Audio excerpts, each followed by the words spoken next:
The morning sun rose over the Azure Coast Marina, like liquid gold spilling across the water. The marina was home to some of the most expensive yachts in the entire country. Vessels worth more than most people would earn in 10 lifetimes floated peacefully in their slips, their polished hulls reflecting the early morning light like mirrors. This wasn't a place for ordinary people. At least, that's what the staff believed. The Azure Coast Marina catered exclusively to the ultra-wealthy. Oil tycoons, tech billionaires, hedge fund managers, old money families whose names appeared on university buildings and hospital wings. The salespeople who worked here weren't just salespeople. They were gatekeepers. They decided who belonged and who didn't. And on this particular Tuesday morning, they were about to make the biggest mistake of their careers. Marcus Williams pulled his 12-year-old pickup truck into the parking lot at exactly 9:15 in the morning. The truck had seen better days. The paint was faded. There was a small dent in the passenger door from when his daughter had accidentally backed into a shopping cart years ago. The engine made a sound that suggested it was tired but still willing to work. Marcus stepped out of the truck and stretched his back. He was 52 years old, with broad shoulders that spoke of decades of physical labor. His hands were rough, the hands of a man who had built things with them. He wore a pair of jeans that had been washed so many times they were soft as cotton. His boots were steel-toed work boots, scuffed and worn but still sturdy. Behind the main reception desk sat Victoria Chun, the senior sales associate. She had been with the marina for 11 years and had sold more yachts than anyone else on staff. She was beautiful in a cold, calculated way, with sharp features and sharper eyes that could assess a person's net worth within seconds of meeting them. Next to her stood Bradley Morrison, the showroom manager. Bradley was 45, with slicked back hair that was starting to gray at the temples and a permanent expression of barely concealed contempt for anyone he deemed beneath him. He wore a custom-tailored suit that cost more than most people's monthly rent. The third person in the showroom that morning was Derek Simmons, a junior salesman who had only been with the marina for 2 years, but had already absorbed the toxic culture like a sponge. He was young and hungry, eager to prove himself by mimicking the attitudes of his superiors. When the front door opened and Marcus Williams walked in, all three of them looked up, and all three of them immediately dismissed him. Bradley's lip curled slightly as he took in Marcus's appearance. The worn boots, the faded jeans, the simple canvas jacket. Everything about this man screamed that he was in the wrong place. Victoria didn't even bother to stand up from her desk. She simply looked at Marcus over the rim of her designer glasses, then looked back down at her computer screen as if he wasn't worth her attention. Derek, however, saw an opportunity, not to make a sale, but to prove to his superiors that he understood how things worked here. He straightened his tie and walked over to Marcus with a smile that didn't reach his eyes. "Good morning," Derek said, his voice dripping with false politeness. "Can I help you find something?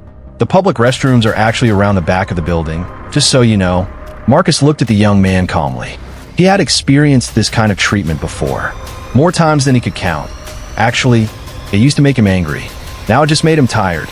"I'm not looking for the restroom," Marcus said, his voice deep and steady. "I'm here to look at yachts." Derek blinked, then let out a small laugh. He glanced back at Victoria and Bradley, sharing the, "Sir, I don't think you understand what kind of establishment this is. The vessels we sell here start at around $5 million. Maybe you're looking for the recreational boat rentals? There's a place about 3 miles down the coast that rents fishing boats by the hour. That might be more appropriate for your budget." Marcus's expression didn't change. He had learned long ago that reacting with anger only gave people like this exactly what they wanted. "I know exactly what kind of establishment this is," Marcus said evenly. "And I'm specifically interested in looking at your premium vessels. The ones in the back catalog. The exclusive listings." Derek's smile faltered slightly. How did this man even know about the back catalog? That was reserved for serious buyers only. Bradley Morrison had been watching this exchange from across the showroom. He set down his coffee cup and walked over, his expensive shoes clicking against the marble floor with each step. "Is there a problem here?" Bradley asked, though his tone made it clear that he already knew the answer. "This gentleman says he wants to look at our premium vessels," Derek said, barely suppressing his amusement. The exclusive listings. Bradley's eyes swept over Marcus from head to toe, taking in every detail of his appearance. The assessment took less than 2 seconds. "Sir," Bradley said, his voice carrying the patient condescension of someone explaining something to a child, "I think there's been a misunderstanding. The yachts we sell here are not toys. They're not something you can put on a credit card or finance through a local bank. Our entry-level vessels start at $5 million, and our premium collection goes up to $90 million. These are investments." "Status symbol." "Bradley," she said sweetly, "should I call security? We've had issues before with people who wander in thinking this is some kind of tourist attraction. We don't want any trouble." "Not yet," Bradley said, keeping his eyes fixed on Marcus. "I'm sure this gentleman is just about to leave on his own. Aren't you, sir? Before this gets embarrassing for everyone." Marcus looked at the three of them, one by one. The arrogant manager, the dismissive senior sales associate, the eager young salesman who wanted so badly to fit in with this toxic culture. "Before I go," Marcus said quietly, "I just want to make sure I understand the situation correctly. You're refusing to show me any yachts because of how I look, because of the truck I drive, because of the clothes I wear. Is that accurate?" "We're not refusing anything," Bradley said smoothly. "We're simply trying to help you avoid a potentially embarrassing situation. This isn't the kind of place where people browse. Our clients schedule appointments weeks in advance. They provide financial documentation proving they can afford what they're looking at. They don't just walk in off the street. Actually," Victoria added, "it's store policy that all potential buyers must submit proof of funds before any showing can be arranged. It's for everyone's protection." Marcus nodded slowly. "I see. And if I wanted to look at one yacht in particular, the Poseidon Elite? The $80 million vessel you have listed in your premium collection?" All three of them stared at him. Derek actually laughed out loud this time, unable to contain himself. "The Poseidon..." "Listen to me very carefully," Bradley said. "I've been doing this for 20 years. I can tell within 5 seconds of meeting someone whether they can afford what we sell. You can't. It's not an insult. It's just reality. Now, I've been patient with you, but my patience is running out. Either leave this showroom voluntarily, or I will have security escort you out. And trust me, that's not how you want to start your Tuesday morning." Marcus stood very still for a moment. Then he reached into his jacket pocket. Derek actually took a step back, as if he was afraid Marcus might pull out something dangerous. Instead, Marcus pulled out a simple business card. White cardstock, black lettering, nothing fancy. He handed it to Bradley. Bradley looked at the card with barely concealed annoyance. He was about to throw it away when his eyes actually focused on what was printed there. The color drained from his face. The card read, "Marcus T. Williams, Chairman and CEO, Meridian Equity Partners." Meridian Equity Partners, the private investment firm that had quietly acquired Azure Coast Marina 3 weeks ago. Bradley's hand began to shake. "That's impossible," he whispered. "The acquisition was anonymous. The new owners haven't even contacted us yet." "They didn't contact you," Marcus said calmly. "They're standing in front of you." Victoria grabbed the card from Bradley's trembling fingers. Her eyes went wide as she read it. "Oh my God," she breathed. This can't be real." "Call my office if you need to verify," Marcus said. "The number's on the card. Ask for my assistant, Patricia. She'll confirm everything." Derek had gone complete. "Mr. Williams," Bradley said, his voice suddenly smooth and ingratiating. "Please accept my sincerest apologies for any misunderstanding. We had no way of knowing that you were the new owner. If you had simply identified yourself from the beginning, this entire situation could have been avoided. Let me personally show you around the facility. I can have champagne brought out. We can discuss your vision for the marina. I'm sure we got off on the wrong foot, but I'm confident we can start fresh." Marcus looked at Bradley for a long moment. "You want to start fresh?" Marcus repeated. "Absolutely. Water under the bridge. These things happen." "No," Marcus said softly. "These things don't just happen. They happen because people like you make choices. You chose to look at me and see someone who didn't belong. You chose to mock me. You chose to threaten me with security. Those were choices, Bradley. And choices have consequences." Bradley's smile faded. Marcus turned and walked toward the floor-to-ceiling windows that overlooked the marina. He stood there for a moment, looking out at the yachts floating peacefully in their slips. "Do you know why I drove that old pickup truck today?" Marcus asked, his back still turned to them. "Why I wore these clothes?" No one answered. "Because I wanted to see how my employees treat people. The real people. The everyday people who might walk through those doors dreaming about something bigger than their current circumstances. I want to see if they would be welcomed or turned away. If they would be treated with dignity or dismissed like they were nothing."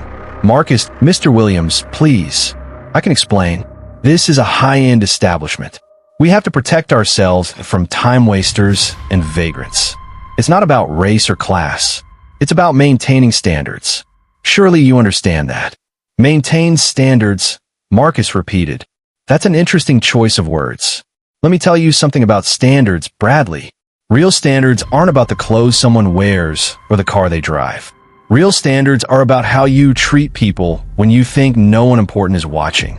And by those standards, you failed completely." Derek had tears streaming down his face. He was the youngest of the three, barely 26 years old. His whole career was about to be destroyed before it had really begun. "Sir," Derek said, his voice breaking, "I know I don't deserve your forgiveness, but I want you to know that I'm sorry. Not because you're the owner. I'm sorry because what I did was wrong. I looked at you and made assumptions. I treated you like you were less than me, and that's not the person I want to be. I grew up poor myself. I know what it feels like to be looked down on. Somewhere along the way, I forgot that. I became the thing I used to hate. And I'm ashamed." Marcus studied the young man's face. There was something genuine in his words, something that wasn't present in the rehearsed apologies of Bradley and Victoria. "How old are you, Derek?" "26, sir." "26. You've got your whole life ahead of you. The question is, Derek," Marcus continued, "you're on probation. 6 months. During that time, you will undergo intensive customer service training. You will learn that every single person who walks through these doors deserves respect. Rich or poor, black or white, well-dressed or wearing work boots. Every single person. If I receive even one complaint about you during those 6 months, you're gone. But if you prove to me that you can change, that you can grow, then you might have a future here. Do you understand?" Derek nodded frantically, relief and gratitude flooding his face. "Yes, sir. Thank you, sir. I won't let you down. Don't thank me yet. Thank me in 6 months when you've earned your place here." The front door opened, and 3 people in professional business attire walked in. Marcus's HR team. They moved with quiet efficiency, immediately approaching Bradley and Victoria. "These 2 are being terminated," Marcus said. "Standard procedure. Make sure they return their access badges and any company property before they leave." Bradley made one last desperate attempt. "You can't do this," he said, his voice rising. "I'll sue." Wrongful term. For the next 2 hours, Derek walked Marcus through every aspect of the marina. They visited the dry dock where yachts were serviced and maintained. They walked through the members-only lounge where wealthy clients relaxed between sailing trips. They inspected the fuel depot, the staff quarters, the administrative offices. And everywhere they went, Marcus asked questions, not about profits or revenue projections, about the people who worked there. What were their names? How long had they been with the company? Did they feel valued? Did they feel respected? Some employees were nervous when they realized who Marcus was. Others were open and honest, sharing their experiences, both good and bad. One maintenance worker, a 63-year-old man named Harold who had worked at the marina for over 30 years, pulled Marcus aside. "I heard what happened in the showroom this morning," Harold said, his weathered face serious. "What Bradley and Victoria did. It's not the first time, you know. They've chased away more good customers than I can count. Anyone who doesn't look like a magazine cover gets treated like trash. Why didn't anyone report it?" Marcus asked. Harold laughed bitterly. "Report it to who? The previous owners didn't care as long as the money was coming in. Bradley had connections. Victoria knew everyone in the industry. The little guys like me, we just kept our heads down." "Mr. Williams," she said as Marcus approached. "I've been hoping to meet you." Marcus extended his hand. "Mrs. Harrington, the pleasure is mine. I've been wanting to take a look at your beautiful yacht." Elizabeth smiled, but there was something guarded in her expression. I must confess, Mr. Williams, when I heard that Meridian Equity Partners had acquired the marina, I had concerns. Private equity firms don't exactly have a reputation for preserving tradition. I was worried you might turn this place into some kind of commercial tourist attraction. And now, Marcus asked, now I've heard what you did this morning. How you walked and dressed like an ordinary person and caught Bradley and Victoria showing their true colors. How you fired them on the spot. That tells me you're not just interested in profits. You're interested in doing things right. Everyone deserves respect, Mrs. Harrington. That's not a revolutionary idea. It's just basic human decency. Elizabeth studied him for a long moment. Would you like to come aboard? She asked. I can give you the grand tour, and perhaps we can discuss something. Discuss what? I'm 83 years old, Mr. Williams. My husband passed away 2 years ago. My children have their own lives, their own interests. None of them want the responsibility of maintaining a yacht like this. I've been thinking about selling, but I wanted to sell to the right person. Someone who would appreciate. Elizabeth's eyes glistened with unshed tears. Charles and I bought this yacht 30 years ago, she said. We raised our family on this vessel. Every summer, every holiday, this was where we came together. When Charles got sick, he spent his final months right here, watching the sunset from the upper deck. He died in our cabin, holding my hand, listening to the waves. She took a shaky breath. I know I should sell it. The maintenance costs alone are astronomical, and I'm not getting any younger. But every time I think about handing it over to some stranger who just sees it as an investment or a status symbol, I can't do it. Marcus was quiet for a long moment. What if I made you a promise? He said finally. What kind of promise? What if I promised you that this yacht would never just be a status symbol? What if I promised to use it for something meaningful? To host programs for underprivileged youth who've never seen the ocean? To give opportunities to people who've been told their whole lives that places like this weren't for them? Elizabeth stared at him. You're serious, she said. Mrs. Harrington, I grew up in a 2-room apartment in Baltimore. My father worked 3 jobs just to keep the lights on. I never saw the ocean until I was 23 years old. The first time I saw a yacht like this, I was working as a deckhand, cleaning barnacles off the hull. The owner of that yacht looked at me like I was less than human, like I was something he'd scraped off his shoe. Marcus's voice hardened with old pain. I swore to myself that day that if I ever made something of myself, I would never forget where I came from. I would never treat people the way I was treated, and I would use whatever resources I had to give others the opportunities one never had. Later that afternoon, Marcus called a meeting of all marina employees. Nearly 200 people gathered in the main event hall, from groundskeepers to financial managers, from dock workers to yacht captains. Marcus stood at the front of the room and looked out at the sea of faces. Some were nervous. Others were curious. A few looked downright hostile, particularly those who had been friends with Bradley and Victoria. I know there's been a lot of talk today about what happened in the showroom this morning, Marcus began, so let me address it directly. Bradley Morrison and Victoria Chan were terminated because they failed to show basic respect to a customer. That customer happened to be me, but it could have been anyone, and that's exactly the point. He paused, letting the words sink in. When I acquired this marina, I didn't do it to maximize profits or flip the property for a quick return. I did it because I believe in what this place could be. A place where excellence and respect go hand in hand. A place where every person who walks through those doors is treated with dignity, regardless of how they look, what they wear, or what car they drive. A murmur rippled through the crowd. Starting today, there are going to be changes. Every employee will undergo new training on customer service and cultural sensitivity. We're going to update our policies to make it clear that discrimination of any kind will not be tolerated. We're going to establish a mentorship program to help young people from underserved communities learn about the maritime industry and find career opportunities. Some employees nodded approvingly. Others looked skeptical. I know change is hard, Marcus continued. I know some of you are worried about your jobs, your futures. Let me be clear. If you work hard, if you treat people right, if you embody the values I'm talking about, you have nothing to fear. But if you're the kind of person who looks down on others, who judges people by their appearance, who thinks respect is something that needs to be earned through wealth or status, then this is not the place for you.